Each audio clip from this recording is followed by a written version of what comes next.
미국 뉴욕 증시가 엇갈린 경제 지표와 다음 날부터 이틀간 열리는 FOMC 회의를 앞두고 투자자들의 관망 심리로 혼조세로 마감했습니다. 3대 지수 중 대형주 위주의 S&P 500 지수만 장중 역대 최고치를 갈아치우며 상승 마감했습니다. 다우지수와 나스닥 지수는 전날보다 0.01%, 0.08% 각각 하락했고 S&P 500 지수만이 0.13% 상승하며 거래를 마쳤습니다.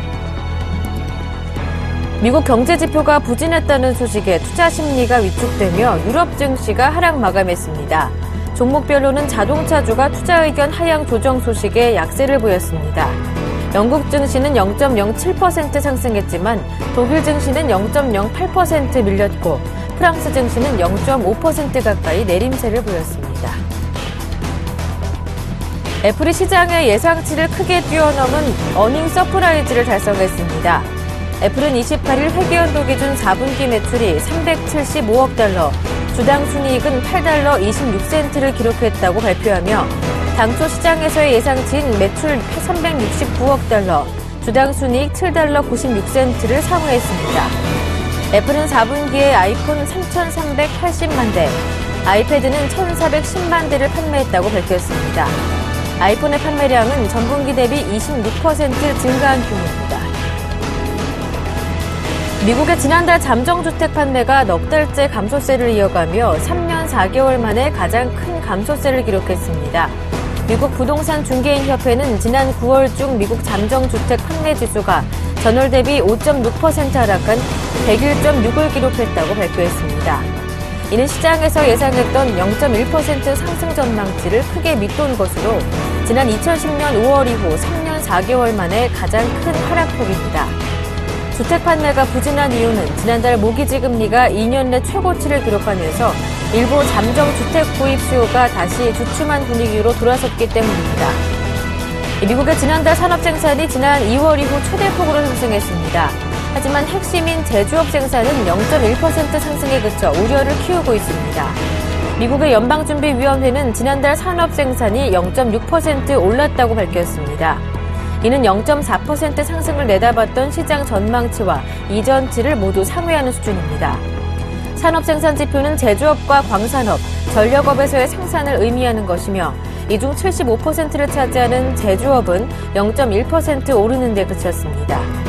이는 이전치 0.5% 상승과 월가 전망치 0.3% 상승을 밑도는 수준입니다. 이번 수치는 10월 1일부터 16일간 이어졌던 연방정부 셧다운 이전을 다루고 있기 때문에 10월 수치는 더욱 악화될 수 있다는 우려가 제기되고 있습니다. 양적 완화가 내년 6월에 처음 축소될 것이란 전망이 나왔습니다. 28일 모건 스탠리의 미국 금리 전략 부문 대표는 연준이 내년 6월에 양적 완화 축소에 나설 것으로 예상했습니다.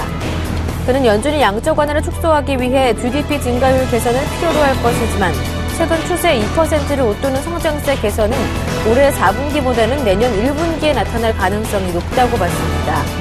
또 연준이 상무부 경제분석국의 내년 1분기 성장률 지표 발표를 기다린 뒤 양적 완화 축소를 시작하려 한다면 내년 4월 29일에서 30일 FOMC에서 양적 완화 축소를 발표할 수 있을 것으로 전망했습니다. 안녕하세요. 굿모닝 대박예감 김보람입니다. 이제 우리나라 시각으로는 오늘 밤부터 미국의 FOMC 회의가 열리게 됩니다. FOMC 회의를 앞두고 간밤 열렸었던 뉴욕 증시는 혼조로 마감했는데요. S&P 500 지수만이 또다시 상승하는 모습을 보였었고요. 또다시 장중 최고가 행진도 이어갔습니다. 다만 다우지수와 나스닥 지수는 소폭 내렸는데요. 전반적으로 뉴욕 증시 모멘텀이 없는 가운데 관망세가 깊게 깔리는 모습이었습니다. 한편 미국 증시가 마감한 이후에 애플이 실적을 공개했습니다. 실적은 예상치를 상회하는 어닝 서프라이즈 수준이었지만 시간의 거래에서 애플의 주가는 3% 가까이 내리는 모습이었는데요. 한편 그에 앞서 마감됐었던 유럽 증시, 지난주 금요일장에서 뒷심이 부족했다라는 전문가들의 판단이 있었는데 이번 주에 첫 번째 거래일이 되겠죠. 간밤 증시에서는 모두 대부분 하락하는 모습이었습니다. 특히 자동차주의 부진이 눈에 띄었다고 하는데요. 자세한 글로벌 증시 마감 소식과 함께 오늘 화요일장 국내 증시 출발 점검해보겠습니다. 굿모닝 대박예감 지금 바로 출발합니다.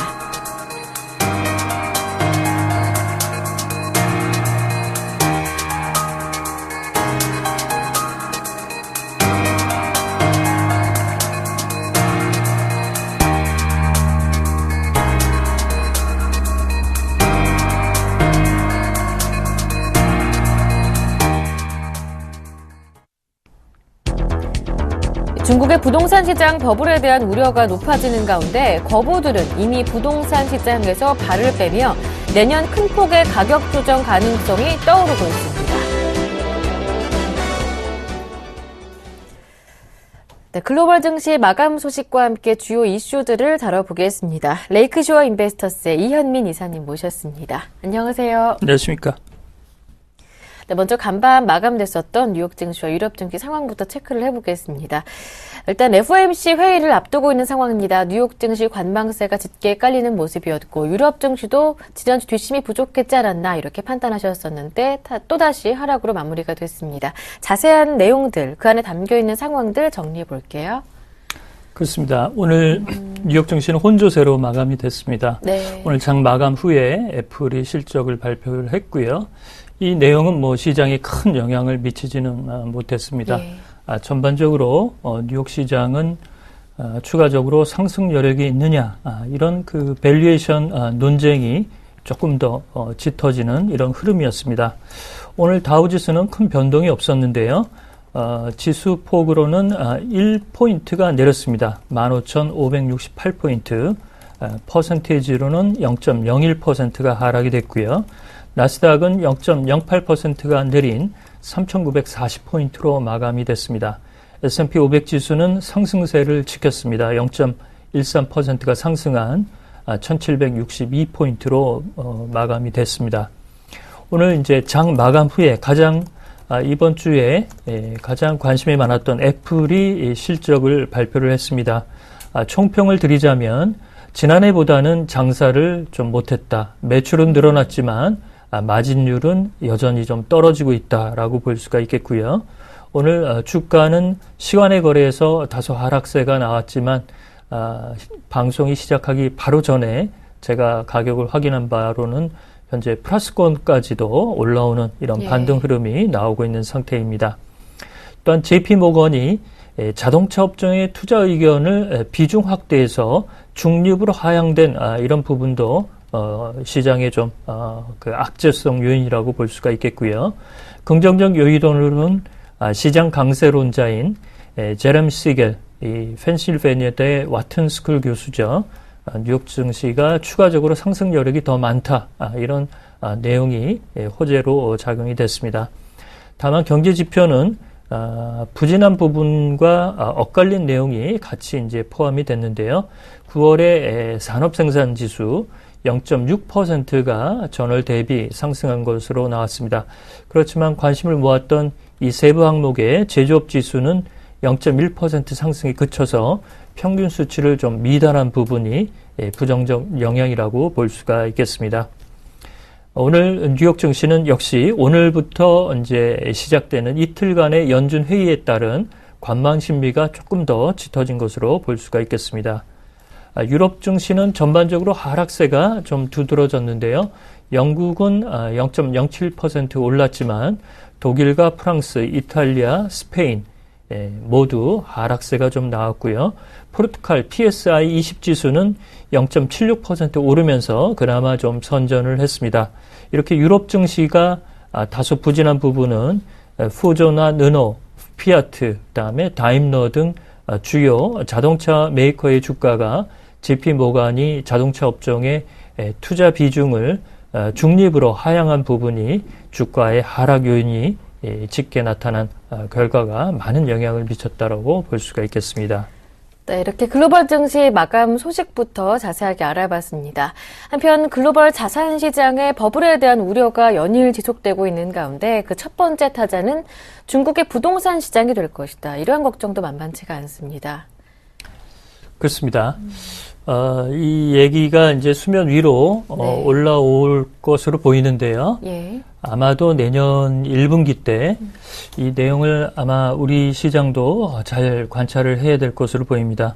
오늘 이제 중국 부동산 시장에 대해서 아주 집중적으로 좀 다뤄드릴 텐데요. 네. 역시 이제 우리나라와 교육 규모가 크고 이 부동산발 악재가 증시로 올라올 수 있는 전용 효과가 있기 때문에 이런 부분을 좀 우려한다라고 볼 수가 있겠습니다.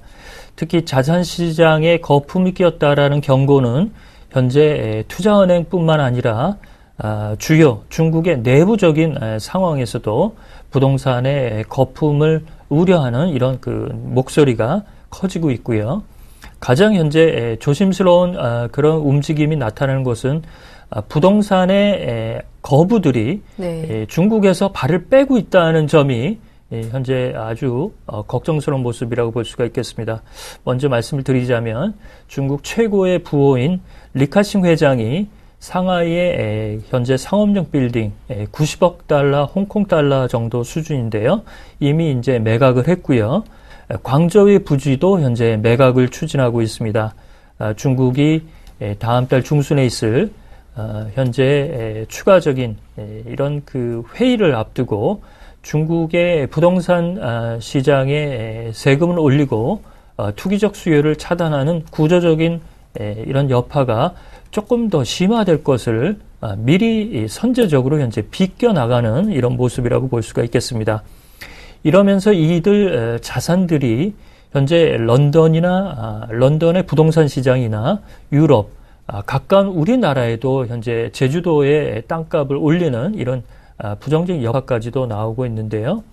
특히 이 리카싱 그 회장은 홍콩의 슈퍼마켓 체인 2위 업체인 파큰샵의 지분도 현재 매각을 추진하는 등 전반적으로 중국 부동산 시장에서 탈출하고자 하는 심리가 강하게 나타나고 있습니다. 중국 내부적으로는 중국 사회과학원의 위암강밍 교수인데요. 중국의 부동산 시장이 곧 큰 폭의 조정이 있을 것이다 라고 얘기를 하고 있고요. 바클레이지도 2015년까지 홍콩의 부동산 가격이 큰 폭의 조정이 있을 것이다라고 네. 경고하고 나섰습니다. 이런 내용을 잘 살펴야 될 것으로 볼 수가 있겠습니다. 네, 말씀해 주셨던 것처럼 중국의 부호들은 이미 부동산 시장에서 발을 빼는 징후들이 속속 포착이 되고 있는 상황이고 주요 투자은행이나 각국 중앙은행에서도 중국의 부동산 시장 버블에 대한 우려를 계속 경고하고 있는 상황인데요. 내년에 큰 폭의 가격 조정이 있을 것이다. 이러한 전망이 나오고 있습니다. 어느 정도로 심각한가요? 그렇습니다. 결국에는 이제 유동성 정책, 연준의 네. 유동성을 풀어내는 정책이 계속 갈 수는 없고요. 이것이 이제 부작용이 나오기 시작하면 결국에는 버블 징후가 나올 수밖에 없다라고 볼 수가 있겠는데요. 현재 그 일부 투자자와 애널리스트의 식견은 이 부동산 시장의 과열 조짐이 1980년대 일본이 미국의 록펠러 센터 등 대거 빌딩을 매입하면서 수백억 달러의 부동산 과열을 일으켰던 이런 징후와 유사하다는 의견들을 현재 내보내고 있습니다. 특히 이제 분데스방크가 지난주에 보고서를 낸 부분을 보면 독일의 주택 가격도 적정 수준보다 현재 20% 이상 오르고 있고 노르웨이나 룩셈부르크 등 일부 지역의 주택 가격도 이 많이 풀린 유동성의 효과 때문에 많이 올라가고 있다라고 경고 메시지를 공식적으로 내보냈습니다. 또한 올해 노벨 경제학상을 탄 현재 제레미 시겔 교수와 현재 걸맞는 수준에서 부동산 버블을 얘기하고 있는 이런 예일대 교수의 그 논점도 시장에서는 부동산 버블의 위험성을 지적하는 내용이라고 볼 수가 있겠는데요. 블룸버그는 최근에 중국의 부동산 정책이 결국에는 규제 정책으로 나올 수밖에 없는 부분 때문에 중국과 일부 부동산 시장에서 거대 자금이 다른 곳으로 현재 빠져나오고 있다라는 점을 얘기를 하면서 결국에는 내년도, 내후년도에 이런 부분이 현실화될 수 있는 위험성이 크다라고 현재 경고 메시지를 내보내고 있는 상태입니다. 네, 그렇다면 이 중국의 부동산 버블에 대한 균열 징후들이 실제로 현실로 나타나게 될 경우에 국내 시장에 미치는 부정적인 영향은 어느 정도 될까요? 그렇습니다. 우리도 이제 제주도의 중국의 부호들이 많이 이제 땅을 보러 오고요. 그렇죠. 부산에도 이제 최근에 많은 그 고급 빌딩이라든지 이런 부분을 중국의 투자자를 대상으로만 분양을 하는 이런 부분이 나오고 있습니다. 중국에서 부동산 버블이 다른 나라로 현재 자금이 유출되고자 하는 이런 그 경쟁적인 흐름이라고 볼 수가 있겠는데요. 우리나라는 중국의 수출 비중이 약 25%를 차지할 정도로 비중이 아주 커다랗다는 측면을 좀 봐야 될 것으로 보이고요. 만약에 부동산 거품이 붕괴 조짐이 일어난다면 가장 현재 그 한머니 유입이 가장 많이 된 홍콩과 중국의 부동산이 가장 그 타겟이 될 것으로 볼 수가 있겠습니다. 따라서 내년 1월 15일 날 미국의 잠정 예산안 합의가 현재 공화당과 민주당의 줄다리가 남아있고 4월 1일 일본의 소비세 인상도 현재 그 대기가 되고 있는 상태입니다. 또한 부채 상환 협상도 공화당의 공세적인 그런 흐름이 나온다면 2월 7일 이런 그 전후 시점으로 또다시 어려운 국면이 좀 나올 것으로 볼 수가 있겠습니다. 이런 그 좋지 않은 시나리오를 종합한다면 내년 3월과 4월에 중국의 부동산 시장의 균열 조짐 이런 부분이 나오지 않기를 현재 바란다라고 볼 수가 있겠고요. 그렇지만 연준의 양적 완화가 지속되면 지속될수록 그 버블의 징후는 더욱더 올라갈 수밖에 없고 테이퍼링, 양적 완화 축소가 나오게 될 경우 가장 부동산 가격이 많이 올랐던 이런 취약지구가 중국이기 때문에 이래저래 중국으로서는 이런 부담을 함께 안고 있다라고 볼 수가 있겠습니다. 네, 중국의 부동산 가격이 갑자기 큰 폭의 조정을 받게 될 경우 국내 증시에도 2차적인 충격이 있을 수도 있을 것이다. 이렇게 한번 살펴봤고요. 내년 초에 이래저래 글로벌 증시 시장 쪽에서 잡음이 만만치 않을 것으로 예상이 됩니다. 네, 이제 중국에 대한 부동산 분석 여기에서 마무리하고요. 이어서 FOMC에 대한 이야기 해보겠습니다. 오늘 밤부터 미국에서 이틀간의 일정으로 10월 FOMC가 열리게 되는데요. 거의 이견이 없습니다. 이번 FOMC에서는 양적 완화가 유지될 것이다 라는 쪽인데요. 그렇습니다. 그만큼 그래서 이제 시장의 관심도 좀 떨어져 있는 상태고요. 네. 앵커께서 말씀하신 대로 이번 회의에서는 별다른 특별한 얘기가 없을 것으로 현재 얘기를 하고 있습니다. 무엇보다도 현재 관심이 가는 부분은 옐런 현재 지명자의 청문회가 어떻게 흘러갈 것인가 이에 더 관심이 많다라고 볼 수가 있겠고요. 이번 회의에서는 공식적인 기자회견이 없기 때문에 추가적으로 회의 내용에 대해서는 추가적인 의사록이 공개되는 시점을 좀 봐야 될 것으로 볼 수가 있겠습니다. 역시 연방정부의 셧다운 여파가 10월에 있었기 때문에 이 지표를 조금 더 확인하겠다라는 신중한 입장이 여기에 담길 것으로 볼 수가 있겠습니다. 현재 논의되고 있는 주요 이슈들로는 일부 연준 위원들이 제기를 한 고용지표에 연동한 양적 완화 축소 기준을 도입하자 이 내용을 도입할 수 있느냐 여부인데요. 시장뿐만 아니라 연준 내부에서도 경제지표가 너무 혼재되어 있을 경우 고용지표만을 가지고 양적 완화 축소를 가져가기에는 너무 부담이 크다는 점, 이런 점이 현재 나오고 있는 내부의 기류라고 볼 수가 있겠습니다. 네, 지금까지 글로벌 이슈 진단 함께했습니다. 레이크쇼어 인베스터스의 이현민 이사님이셨습니다. 고맙습니다.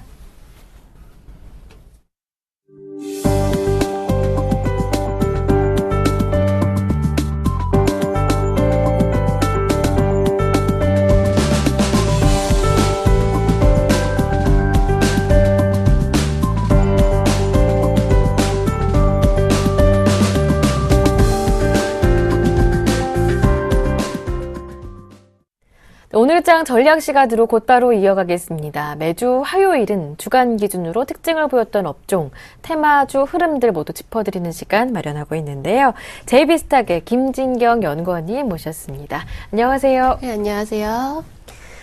자, 먼저 지난 한 주 동안 국내 증시에서 특징을 보였던 업종, 테마 업종들 모두 확인을 해보겠습니다. 강세, 약세로 나눠본다면 어떤 것들 이름을 올렸나요? 네, 일단 지난주에 애플 관련주가 강세를 보였는데요. 네. 애플 관련주 같은 경우는 애플의 다양한 신제품을 좀 출시를 하였고요. 헬스케어주 같은 경우는 유 헬스케어 그 시장 확대의 기대감이 작용을 되었고, 금강산 관련주의 경우는 금강산 관광 재개의 기대감과 그리고 3D 프린터주는 HP가 3D 프린터 사업의 본격적인 진출 소식이 전해졌습니다. 그리고 손해보험주는 금융당국이 자동차 보험 적자 보전을 위한 대책 마련 소식이 전해지면서 강세를 보였고요. 약세를 보였던 은행주의 같은 경우는 기간의 차익 실현 매물이 쏟아져 나왔고, 인터넷주는 과징금 부과 소식과 그리고 칼 아이칸이 넷플릭스 지분 매각 소식이 전해졌습니다. 태양광주 같은 계약 해지와 3분기 어닝 쇼크 소식이 전해졌고요. 정해주 같은 경우는 실적 감소와 환율 하락에 영향을 미쳤고, 조선주는 3분기 실적 부진의 우려, 그리고 STX 그룹주는 어제 STX 펜오션 감자 결정 소식에 급락하는 모습을 보였습니다. 네, 강세 업종과 약세 업종에 대해서 알아봤습니다. 대부분의 시총 상위 종목들은 약세 업종 쪽에 좀 배치가 되어 있는 것 같고요. 먼저 강세 업종부터 확인을 해보겠습니다. 조금 전에 애플의 실적 발표도 있었습니다. 실적은 예상을 상회하는 어닝 서프라이즈 수준이었는데, 지난주 한 주 동안 강세를 보였던 국내 증시에서 강세를 보였던 업종들도 애플 관련주였습니다. 금강산 관련주들도 지난주에 이어 다시 한번 이름을 올린 것 같은데요. 자세한 내용들 들어보겠습니다. 네, 일단 애플 관련주 같은 경우는 애플이 아이패드 신제품 발표로 인해서 네. 조금 그 수혜 여부에 관심이 쏠리고 있습니다. 22일에는 아이패드 그 에어라든지 아이패드 미니, 그리고 맥북 프로들을 좀 여러 신제품을 출시를 해내면서 전략 제품들을 좀 공개해 놓은 상황인데요. 일단 시장에서는 좀 아이패드 에어 성공 가능성을 높이 평가를 해 나가고 있고, 그리고 아이패드가 기존에 출시된 지 2년 내지 좀 3년이 지난 상황이기 때문에 아무래도 수요 교체적인 부분에서 좀 수요를 좀 많이 입을 것이다, 이렇게 예상을 하고 있는 상황입니다. 하지만 이번에 애플이 조금 그 제품을 더욱더 많이 팔자, 이런 식으로 박리담에 이런 식으로 선포를 해내면서 좀 한계단 마진이 남을지는 좀 의문인 좀 상황이고요. 이번적인 상승은 조금 아무래도 단기적인 기술적 반등이라고 좀 예상이 되고 있고, 이후에 모멘텀이라든지 흐름이 더 중요하다고 판단이 됩니다. 그러니까 최근에 이제 저가폰 시장이 더욱더 확대가 되어 나가고 있는데요. 중국계 업체들의 좀 시장 잠식으로 인해서 환경이 예전만큼 좀 우호적이진 않을 것이다, 이렇게 좀 예상이 되고 있고, 네. 일단은 아이패드의 좀 판매량을 더욱더 주의 깊게 살펴볼 필요가 있겠고, 아이패드의 핵심 부품주일에 좀 중국향 좀 매출이 높은 관련 부품주 위주로 살펴보시면 더욱더 좋겠습니다. 그리고 금강산 관련주의 같은 경우는 6일째 통일부 장관이 금강산 관광 재개를 언급을 해 나가면서 관련주들이 함께 동반 상승하는 모습 보였습니다. 하지만 이번뿐만이 아니라 과거 좀 몇 해에도 지금 금강산 관련 소식이 나올 때마다 항상 좀 급등을 해왔고, 그때마다 주가가 다시 제자리로 돌아오거나 좀 주가가 좀 급락하는 모습을 보였는데, 이러한 관련주 같은 경우는 주로 보면은 남북 관계 이슈에 따라서 워낙에 좀 급등하는 모습을 많이 보이고 있습니다. 물론 그 관련주 중에서 직접적인 수혜를 입는 그 종목들이 있겠지만, 실적이라든지 사업에 전혀 상관없이 수급만으로 좀 편입되는 관련주가 있기 때문에 이 점을 꼭 주의 깊게 살펴보실 필요가 있겠고요. 시시각각으로 변하고 있는 그런 테마주보다는 좀 정확한 정보라든지 실적을 비교해 나가면서 좀 대처하시는 방안이 더 좋겠습니다. 그리고 헬스케어주 같은 경우는 유 헬스케어 시장 확대 기대감을 위해서 조금 점차적으로 동반 상승하는 모습 보이고 있습니다. 정부에서는 그 원격 진료 입법화를 추진한다는 발표가 나오고 있고, 다음 달이나 또 다다음 달 정도 본격 진료 입법 예고가 조금 나올 것이다, 이런 소식도 들려오고 있는 상황인데요. 지금 유 헬스케어 시장이 점차적으로 시장이 계속적으로 확대가 되어 나가고 있고, 지금 보면은 우리나라뿐만이 아니라든지 미국이라든지 중국, 태국 등 여러 나라로 좀 시장이 확대되어 나가는 모습을 보이고 있습니다. 지금 정부뿐만이 아니라 대기업에서도 이런 헬스케어 산업에 더 관심을 두고 있는데요. 삼성 같은 경우는 차세대 스마트폰 헬스케어 기능에 좀 접목시킬 정도로 아무래도 헬스케어 기능을 더욱더 강조해 나가고 있는 모습이고요. 지금 보면은 우리 사회가 고령의 사회로 좀 진입을 하고 있는 모습입니다. 이런 사회 속에서 또 정부의 수혜 기대감까지 함께 겹쳐지면서 좀 중장기적인 그 시각으로 본다면 좀 긍정적이다, 이렇게 좀 판단이 되고 있고요. 하지만 이런 관련주들이 일단은 단기적으로 좀 밸류에이션 측면에서 높아진 그 부담이 있기 때문에 성장성이라든지 아직 좀 저평가된 종목 위주로 살펴보시면 더욱더 좋겠습니다. 그리고 손해보험주 같은 경우는 금융당국에서 손해보험사의 자동차 보험 적자 보전을 위한 좀 대책 마련에 좀 나서고 있는 상황입니다.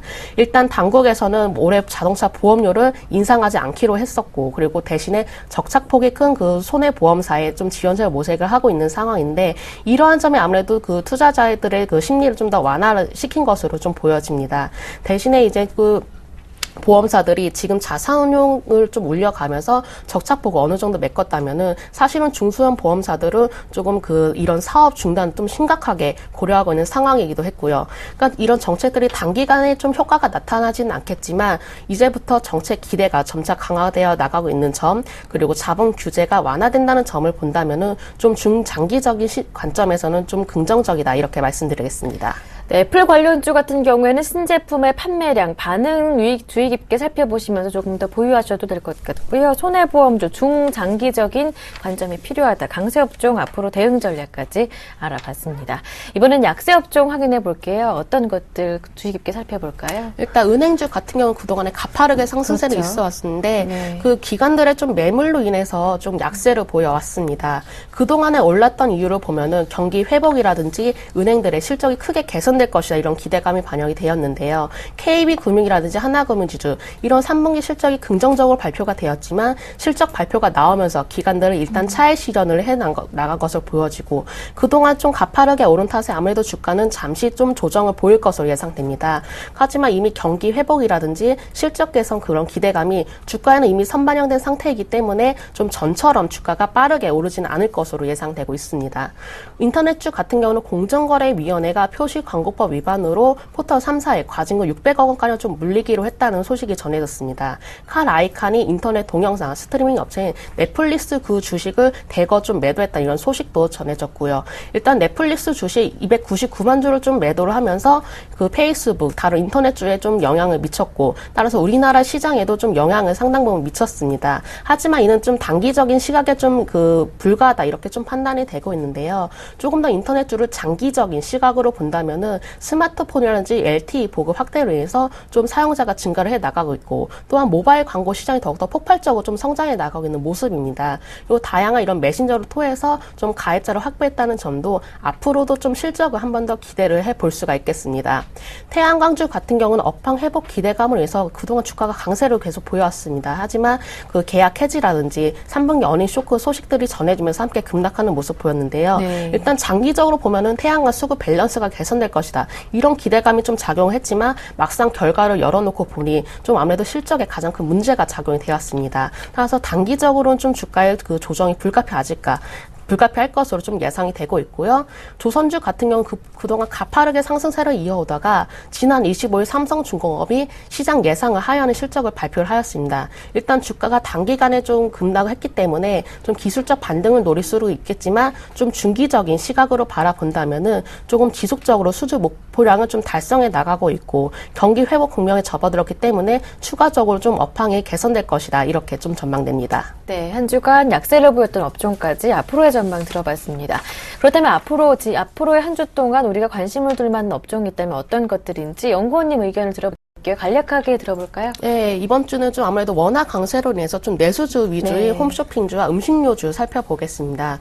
음식료주 같은 경우는 사실은 환율 민감도에 낮기 때문에 좀 술출주보다는 워낙 강세시 영업 실적 측면에서 더욱더 수혜를 보고 있는 종목입니다. 그러니까 네. 국제 곡물가가 지금 하락을 해 나가고 있기 때문에 원가에 대한 좀 부담도 완화가 되고 있고요. 그러니까 중국 제품 같은 경우는 일단 자국민도 신뢰를 할 수가 없는 상황이기 때문에 오히려 한국 제품은 중국 시장에서 더욱더 좀 경쟁력을 크게 확대해 나가고 있습니다. 그리고 리커천 총리가 내수 중심으로 경제 변화를 시도를 하고 있기 때문에 내수 소비가 한창 성장성에 있고 그 많은 인구 보유를 하고 있기 때문에 충분히 잠재 성장성이 높다 이렇게 좀 말씀을 드릴 수가 있겠고요. 그리고 홈쇼핑주 같은 경우는 음식료주와 마찬가지로 내수주라는 부분에서 더욱더 매력이 부각이 되고 있습니다. 지금 유통업종 중에서도 만약 백화점주는 조금 그 과도한 성숙기에 진입을 해 나가고 있다면 홈쇼핑주는 지금 성장기다 이렇게 좀 말씀을 드릴 수가 있겠는데요. 지금 스마트폰 보급률의 확대로 인해서 모바일 쇼핑 시장이 좀 그 신유통 채널로 부상을 하고 있고 이러한 편리성을 해서 소비자 패턴이 더 늘어나고 있는 상황입니다. 그래서 그 소비 빈도가 높은 20, 30대 연령층을 확보했다는 점 그리고 고수익 상품 판매를 하면서 중년층의 그 연령층을 확보했다는 점도 아무래도 실적에는 긍정적으로 작용할 것이다 이렇게 전망됩니다. 네, 음식료주, 홈쇼핑주 오늘 말씀해 주셨습니다. 지금까지 JBS탁의 김진경 연구원님과 함께했습니다. 고맙습니다. 네, 감사합니다.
네, 이상루의 증시 미스테리 시간입니다. 반갑습니다. 이상루입니다. 예, 삼성 SDI가 실적을 발표하고 난 다음에 다시 한 번 더 우리의 마음을 졸이는 그런 하락이 나왔습니다. 또한 테슬라 같은 경우에도 조정을 보이고 있는 양상이죠. 앞으로 2차전지, 앞으로의 삼성 SDI 사야 될 것인지 아니면 현재 자리에서 팔아야 될 것인지 좀 더 심층적으로 알아보도록 하겠습니다. 상당히 고민들이 많으실 겁니다. 삼성 SDI 분명히 전기차 관련으로 이슈가 되고 있고 거기에 대해서 우리 눈에 보이는 것도 직접적으로 보이고 있으니 많이 팔리겠구나 라는 생각들을 많이 하셨을 거고요. 거기에 대해서 주가 자체를 안 쉬고 가겠다라는 생각이 들 정도로 상당한 급등세를 보였던 게 바로 이 삼성 SDI죠. 하지만 금요일날 실적 발표를 하고 난 다음에 다시 한 번 더 한풀 꺾이는 모습이 나타났고요. 어제는 밑꼬리를 길게 달면서 어느 정도 반등은 나오는 모습이었다. 그렇게 좀 정리를 해드릴 수가 있겠습니다. 지금 일단 삼성 SDI 실적을 우리가 한번 같이 보시면 3분기가 실적이 예상치보다는 하회했다는 것에 대해서 주목할 필요가 있다는 거죠. 3분기 기업에 대한 실적 자체를 좀 더 하향 평준화를 맞춰준 상태였습니다. 하지만 하향 평준화가 되었던 거기에도 도달하지 못하고 좀 더 빠지는 모습이 나타났던 게 바로 이 삼성 SDI고요. 그래서 매출액 같은 경우에 6.9% 그리고 영업이익은 30.4%나 하회하는 모습이 나타났다는 게 이 삼성 SDI의 실망감을 안겨준 절대적인 계기가 아닌가 그렇게 좀 말씀을 드릴 수가 있겠네요. 그러면 왜 이런 하락에 대한 부분이 크게 나타날 수밖에 없었을까요? 안에 우리는 너무 섣부른 허영심에서만 기대감에서만 이런 삼성 SDI를 보신 건 아니실런지 그런 물음이 좀 드는 하루였습니다.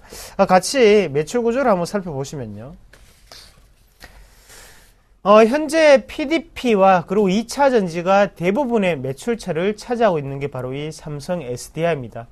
같이 한번 보시면 지금 2011년 1분기, 3분기부터 나와 있죠. 그래서 1분기만 계속적으로 비교해 보면 09년 1분기부터 지금 꾸준히 나와 있는 상태인데 PDP에 대한 부분 가장 진한 색깔 자체가 지금은 계속적으로 줄어들고 있는 모습을 보실 수가 있겠고요. 거기에 대해서 2차 전지 분야는 꾸준히 늘어나고 있는 분야를 보실 수가 있을 겁니다. 우리가 흔히 얘기하는 2차 전지라는 것은 크게 표현한다면 소형 2차 전지 그리고 대형 2차 전지로 이렇게 나눌 수가 있겠는데 현재 같은 경우에 대형 2차 전지가 조금씩 올라오고 있는 상태고 거기에 대해서 소형 2차 전지가 조금씩 내려가고 있는 상태라는 걸 보실 수가 있겠습니다. 다음 화면으로 한번 또 같이 보시면요. 삼성 SDI의 2차 전지 매출액 추세인데요. 예전에는 엄청난 고성장을 했다면 현재 같은 경우에는 성장률이 상당히 하단까지 많이 내려왔다는 거죠. 그래서 지금 2012년 1분기부터 한번 보시면 성장률 자체는 30%에 육박하는 모습을 나타냈습니다. 그만큼 저 때가 가장 큰 화랑기였다는 거죠. 바로 이 소형 2차 전지에 대한 부분이 가장 큰 화랑기였습니다. 왜 소형 2차 전지가 크게 발달할 수밖에 없었을까요? 바로 스마트폰의 보급이 가장 빠르게 적용이 되면서 지금 소형 2차 전지 분야도 상당히 크게 나타나는 모습이었고 다만 우리가 중요하게 생각을 하셔야 되는 점은 2013년 3분기에 어느 정도 다시 한 번 더 성장률 자체는 하락권, 마이너스권까지 내려왔다가 지금 다시 한 번 더 전망세는 올라갈 것이라고 전망을 하고 있다는 이런 상태라는 겁니다. 이 말은 즉슨 2차 전지 분야 안에서도 지금 어느 정도 좀 더 다르게 나타나는 흐름이 나타나고 있다는 거죠. 그래서 안에 내부적으로는 우리가 상당히 유심 있게 보셔야 되는 시점이 지금 2차 전지 분야다. 그렇게 좀 말씀을 드릴 수가 있겠고요. 글로벌 2차 전지 시장의 추이 및 전망을 한번 보시면 ESS라고 하는 에너지 저장 장치에 대한 분야가 그래서 전기차의 대부분 다 이 ESS 장치를 쓰는데요. 그 부분이 상당히 작게 분포가 되었던 부분을 보실 수가 있을 거예요. 하지만 이 부분 자체가 좀 더 커지는 모습이 나타나는 게 이 2차 전지 시장의 분위기입니다. 그러면 삼성 SDI의 실적을 보더라도 일단 실적이 긍정적으로 나오지 못했습니다. 부정적으로 나왔었고요. 부정적으로 나왔던 가장 큰 이유는 이 소형 2차 전지 분야에 대해서 그만큼의 성장률이 둔화되었구나라는 부분을 우리가 힌트를 찾을 수 있어야 된다는 거죠. 그러면 삼성 SDI가 앞으로 나갈 길은 바로 이 대형 2차 전지 시장입니다. 테슬라와 마찬가지로 지금은 전기차에 대한 이슈가 되면서 삼성 SDI가 실질적으로 전기차의 이슈가 같이 가담할 수 있도록, 그리고 대형 2차 전지가 좀 더 많이 팔리는 그런 모습이 나타나야 된다는 거죠. 하지만 실질적으로 지금 소형 2차 전지 시장 자체가 상당히 컸었기 때문에 이런 대형 2차 전지 시장이 크게 성장을 하는 것은 시간이 상당 부분 오래 걸린다는 거죠. 그러면 삼성 SDI에서 우리가 바랄 수 있는 거는 지금부터는 실적으로 볼 게 아니라 약간은 기대감을 투영시켜서 우리가 봐야 되는 주식이라고 표현을 하겠습니다. 그만큼 소형 2차 전지 시장이 둔화됨에 따라서 거기에 대해서 지금 시점에서는 이 대형 2차 전지 시장으로 메꾸기에는 상당히 어려운 상태고요. 거기에 대해서 당연히 시간은 필요할 수밖에 없다. 다만 눈에 보이고 있기 때문에 이슈는 계속적으로 될 수 있다. 대신 실적은 기대하지 말자. 이렇게 좀 말씀을 드리겠습니다. 제가 저번 시간에 말씀을 드렸듯이 삼성 SDI 실적 나오면 파셔야 된다. 맞습니다. 실적이 나왔습니다. 이제는 다시 한 번 더 확인을 하시고 들어가야 될 때가 아닌가, 그렇게 좀 말씀을 드릴게요. 하지만 지금 관점 아직까지 눈에 보이는 것 많습니다. 여기에 대해서 우리가 단기 트레이딩 관점, 그리고 장기적인 관점은 좋다. 하지만 어설프게 가져갈 수는 없는 게 바로 이 삼성 SDI다. 이렇게 말씀을 드리겠습니다. 자, 이상입니다.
네, 색다른 시각으로 글로벌 이슈 그 숨은 의미를 날카롭게 파헤쳐보는 시간입니다. 김동섭의 일당백 함께 하는데요. IM투자증권 김동섭 이사님 모셨습니다.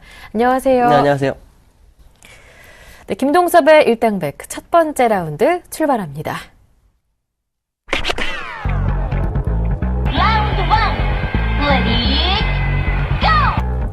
버락 오바마 미국 대통령이 외국인 직접 투자에 팔을 걷고 나섰습니다.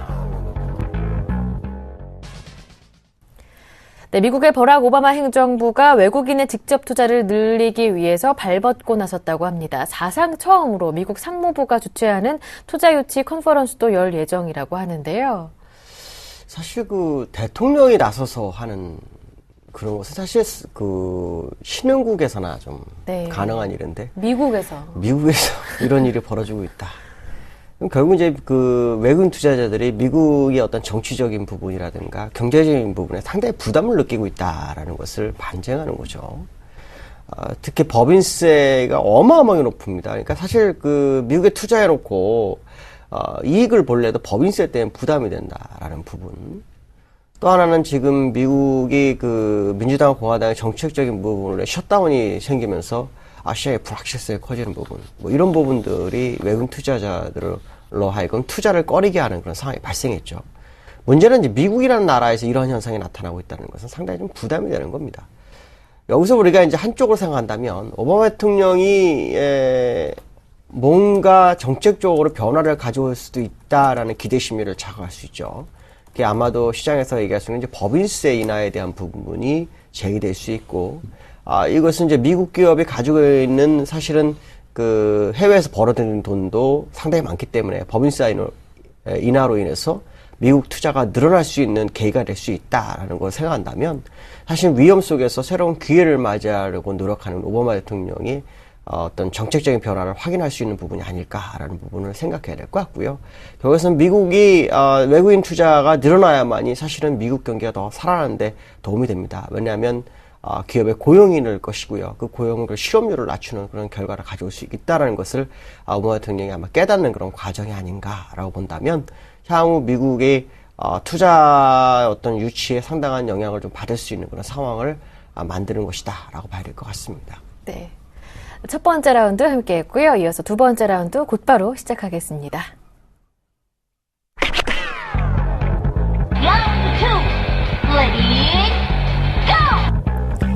국제결제은행이 아시아가 지난 1998년과 비슷한 위기를 다시 겪을 우려가 있다며 중국의 과도한 부채가 국병이라고 경고했습니다. 네, 국제결제은행 BIS가 경고를 했습니다. 중국의 대외부채 규모가 지난 4년간 굉장한 규모로 늘어나게 됐는데 이게 발목을 잡게 돼서 미국에서 출구 전략을 시행하게 될 경우 아시아가 다시 한번 부작용을 겪을 수 있다, 타격을 받을 수 있다 이렇게 경고했습니다. 한국도 똑같이 좀 타격을 받는 것인가 조금 차별화돼서 진행되지 않을까요? 우리나라에 대해서는 좀 차별화돼서 얘기를 네. 했습니다. 우리나라는 2008년도, 2009년도 금융위기 때 잘 대응을 했기 때문에 큰 문제가 없을 것이다 네. 라고 하면서 오히려 중국과 대만에 대해서 상당히 얘기를 했는데요. 제가 볼 때는 지금의 내용은 너무 과한 표현이다 라고 볼 수밖에 없을 것 같습니다. 왜냐하면 중국이 지금 외환보유고가 3조 6,600억 달러. 그러니까 사실 지금 BIS 비율에서 얘기하는 것 중에 하나가 뭐냐면 8,800억 불 정도가 된다는 거죠. 그러니까 중국의 부채가 약 3, 4년 동안 3배 정도가 늘어난 것 때문에 부담이 돼서 이것이 테이퍼링이 진행됐을 경우에 외화가 빠져나가는 그런 결과를 가져올 것이 그것이 중국을 뿐만 아니라 아시아 시장에 상당히 영향을 줄 것이다. 그래서 중국이 가장 부채 규모가 크기 때문에 이런 문제가 더 커질 것이다 라고 얘기하는데 외환보유고가 3조 6,600억 달러면 사실 8,800억 불은 그렇게 큰 돈이 아니다라고 봐야 되겠죠. 그렇다면 지금 이것은 어떻게 보면 이제 과한 표현 정도에 해당이 될 것 같고요. 제가 볼 때는 중국이 지혜롭게 잘 해결될 것이다라고 판단하고 있습니다. 특히 지금 지방부채를 해결해서 지방 채권을 지금 발행하게 해주고 있고요. 또 기업들의 어떤 규제 철폐로 인해서 소규모 기업들이 창업하는 데 도움을 줄 수 있는 그런 역할을 하는 상황이 발생한다는 것은 중국도 이 부분을 어느 정도 감안한 시장 정책을 피고 있다라고 본다면 BIS 비율의 어떤 것은 과도한 우려로 보는 것이 맞지 않을까 이렇게 판단하고 있습니다. 네. 네, 미국이 출구 전략을 시행하게 된다면 중국의 큰 대외 부채의 규모가 아시아의 발목까지 잡게 될 것이다라는 게 국제결제은행의 주장이었습니다. 하지만 국제결제은행도 한국은 차별화돼서 멘트를 쳤었는데요. 다만 김동섭 이사님은 여기에 대한 것도 좀 부정을 하십니다. 한국 차별화되는 건 맞게 되겠지만 중국의 대외 부채 규모가 아시아장의 발목을 잡게 될 것이라는 주장에도 반대를 말씀해 주셨습니다. 크게 우려할 상황 아니다라는 말씀이셨죠. 두 번째 라운드 여기서 마무리하고요. 마지막 세 번째 라운드 출발합니다.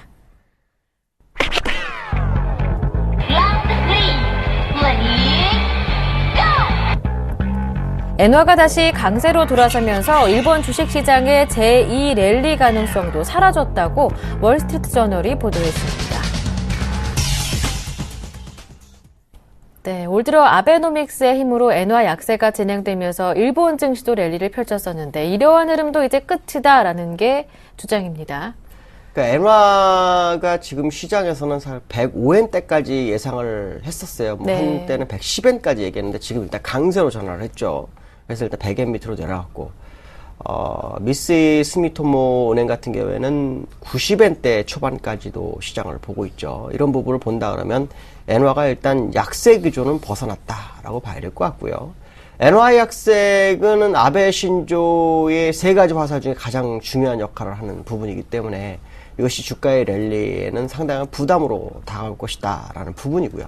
거기다 소비세, 증세는 결국 그 경기에 하방 압력을 줄 수밖에 없는 그런 상황이다라고 판단하고 있는 그런 상황입니다. 그렇다면 결국 일본의 어떤 지금 현재 랠리가 제2랠리가 나올 것이냐에 대한 기대치는 떨어질 수밖에 없다라는 거에 동의를 하는 부분이 있고요. 다만 이제 중요한 것은 뭐냐면 제가 계속해서 미국이나 전 세계가 지금 버블이 와야 한다라고 말씀을 드렸을 겁니다. 그 버블이 온다면 아마 그 버블의 분위기에 편성을 해서 일시적인 랠리는 있을 수 있다라는 생각을 한번 해봐야 될 것 같고요. 그러나 엔화로 본다면 엔화는 강세로 갈 확률이 높다. 적어도 91엔대, 예전에 제가 말씀드렸을 겁니다. 91엔대까지는 가야만이 맞다라고 판단하고 있고요. 지금 일본은 사실 무리하게 올라왔습니다. 주가가 굉장히 빠르게 오르면 빠르게 내려가는 것이 정석이죠. 거의 한 6개월 만에 45% 정도 올랐다. 그러면 결국 절반 이상은 내놔야 된다라고 판단한다면 결국 랠리보다는 조정 가능성을 열어두고 보는 게 맞지 않나라고 판단하고 있습니다. 네. 월스트리트저널 보도에 일단 동의를 하십니다. 엔화 강세는 91엔대까지 갈 것이다. 증시 또한 조정을 보이게 될 것이다. 이렇게 전망하셨습니다.